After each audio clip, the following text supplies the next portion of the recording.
ሁላችሁም ይህን ጉድ ተመልከቱ።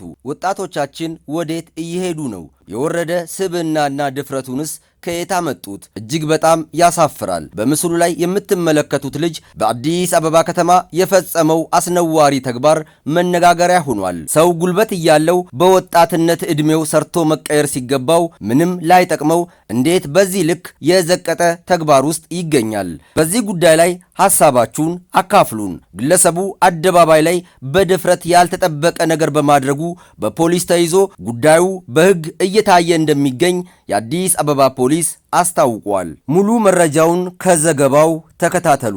ተጨማሪ የጥንቃቄ መልእክቶች በየቀኑ እንዲደርሷችሁ ቻናላችንን ሰብስክራይብ ማድረጋችሁን አትዘንጉ።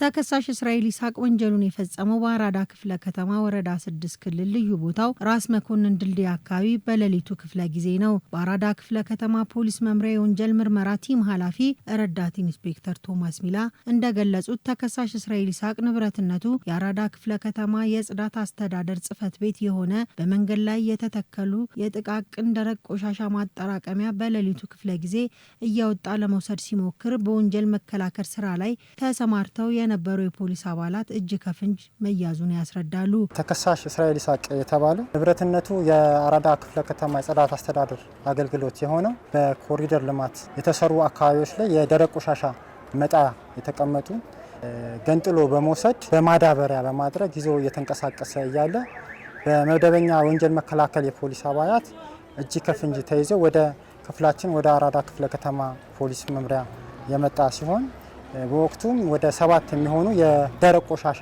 መጣያ የተገኘ ሲሆን ምርመራውን በስፋት በማድረግ ተጠርጣሪው ከዚህ ቀደም ገንጥሎ የወሰዳቸውን በተጨማሪነት ከተያዘበት 7 የቆሻሻ መጣያ ባሻገር ለመሸጥ ያዘጋጀውን ሶማሌ ተራ አካባቢ ደብቆ ያስቀምጠውን 2 የቆሻሻ ማጠራቀሚያዎችን ያው በምሪት በመሄድ የማስመለስ ስራዎች ሰርተናል ማለት ነው።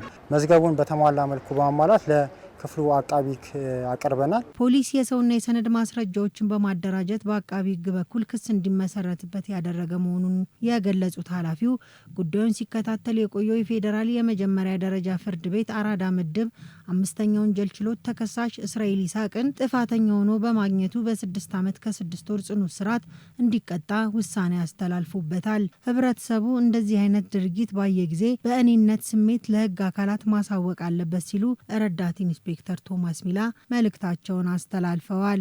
መንግስትና ህዝብ ከፍተኛ ወጪ በማውጣት የሚሰሩ የኮሪደር ልማቶችን የመጠበቅ ኃላፊነት ያው የፖሊስ እንደተሰጠው ባሻገር ትልቅ ሚና ያለው የህብረተሰቡ አካል ነው። የሚፈጸሙ ወንጀሎች ለፖሊስ ጥቆማ በመስጠት አሊያም ደግሞ ተባብሮም ጭምር በመያዝ ኃላፊነቱን መወጣት ይገባል።